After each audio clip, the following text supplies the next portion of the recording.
לך תלבש את החולצה מספר 9 ותעלה מיד למגרש. לא עונה. אתה שחקן כדורגל מעולה, אבל הראש ממולא. הרגליים שלך רצות, אבל השכל הולך לאט מאוד.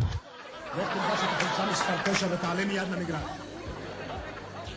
תביא את זה חיים, זה כדורגל.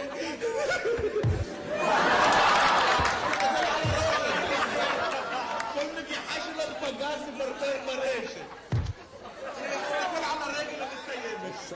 לא, ימני. ימני, כל מסירה סרגל. ואיפה הסיום האישי? כל שבת מתברג במערך הקדמי, כל כדור שלו פגז מפרפר ברשת. ואיפה הוא היום הדרך? אתה תהיה שחקן כדורסל, תהיה על המפה, מבטיח לך, תקיף את המטבח, יופי.